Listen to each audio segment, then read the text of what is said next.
So many people, myself included, are pretty hyped about Marvel's Spider-Man for PS4 coming in 2018. See, that's one of those games that's coming out in 2018 that I'm like, oh my goodness, this game looks incredible.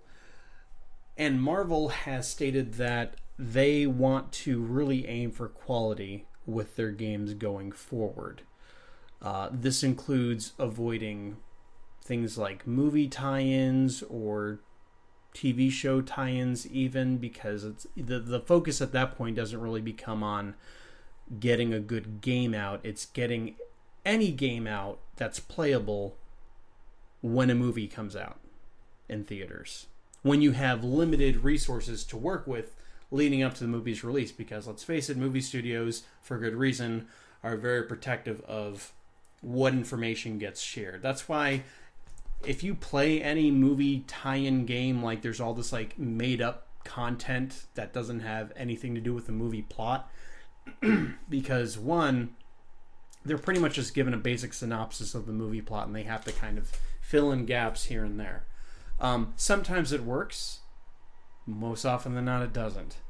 So Marvel has pretty much stated that they're going to avoid doing that going forward. And that's why, even though you've got like Spider-Man Homecoming that just came out to just as well as any Marvel movie success is, and why the Marvel movies are being so successful, but you're not really seeing video game adaptations happening anymore. I think during phase 1 of the movies for like Captain America and Thor, they had, and even the Iron Man games, yeah, they had. That was bad. That was bad. that was for. I think I had my buddy had Iron Man for the Wii. Oh wow! Ooh. I played a demo for it for PS3 and I'd rather play Sonic 06. Was not impressed. Let's see.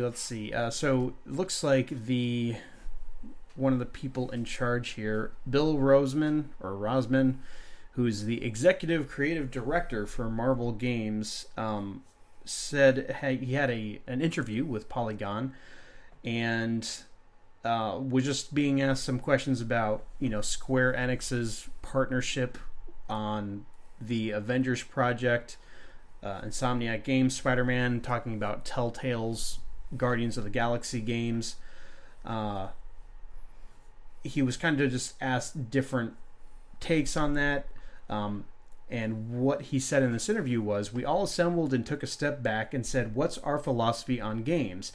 And the decision was, hey, making adaptations of either TV shows or movies in a video game is really hard to do. You're trying to hit a window, you're trying to make something that's being made at the same time.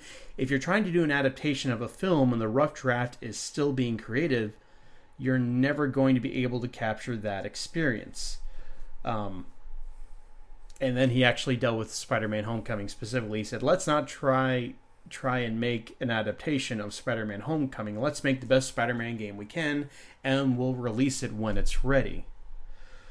We only want to work with partners who want to hit a grand slam, partners who have the passion and the commitment and the love for the characters. Once we align on all that, we allow each partner to put their stamp on the game and own the game. With Spider-Man, you look at it and you're like, that's Spider-Man from the Spider-Man game. That's Spider-Man made by Insomniac. Spider-Man. Let's see. He said, we think they make a statement when he's talking about these different games that are in development, and I think it's a clear indication of what we want to do and where we'll be going. So, movie tie-ins can actually be really good. The two examples that come to mind are, oddly enough, Marvel games based on Marvel movies. I would say X-Men Origins Wolverine was, oddly enough, a really good game for the 360 and PS3. And then, of course, one of my personal favorites is Spider-Man 2 for PS2, GameCube, and Xbox.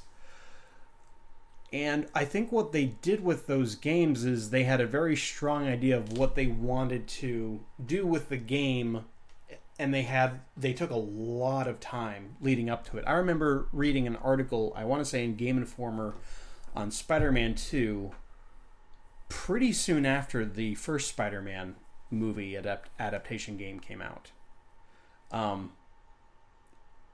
And the reason, of course, why you want to hit the same window that the movie comes out is because there's all this buzz, there's all this marketing, and it's kind of like cross-promotional stuff that's happening. And that's when you're going to get your best sales. So they would try and really push games, movie tie-in games, to come out kind of the same time that the movie's out in theaters. Sometimes you would even see... You would get the game a week or two before the movie came out, and if you beat it in time, you could have the whole movie spoiled for you. That's not good. I don't know why you would do that.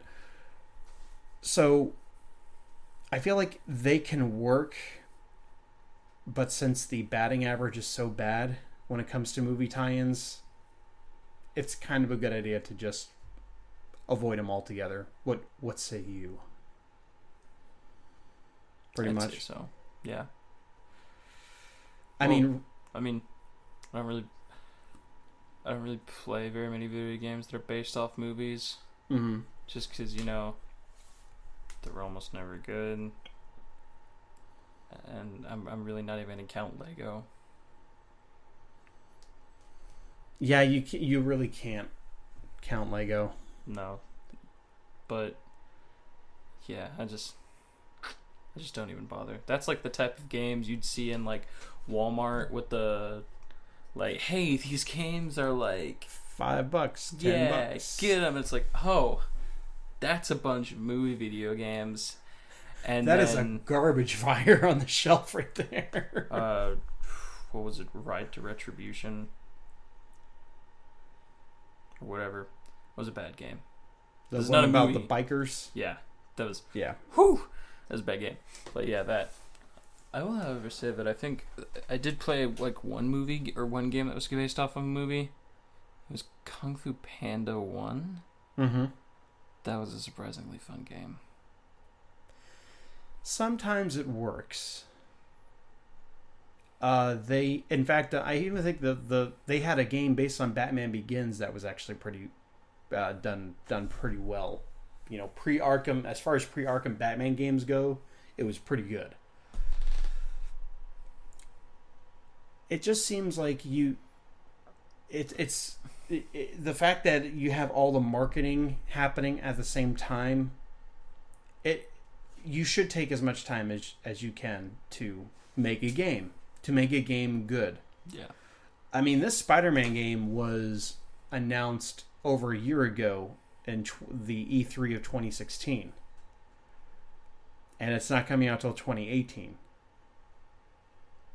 So I don't see that being a bad idea at all for just having that long of a development cycle. I want to say the Arkham games also had like a couple of years development as well. So if I like what I'm hearing from Marvel, I do hope that Square Enix doesn't take forever to make Avengers games. I'm interested to see what their take on it will be. I think they're just publishing it. They may have a different studio develop it rather than develop it in-house. So I'm curious to see that. It's the mobile games that I think Marvel should move away from. Because I know mobile games can make you a ton of money. I don't see them being quality works of gaming in the least.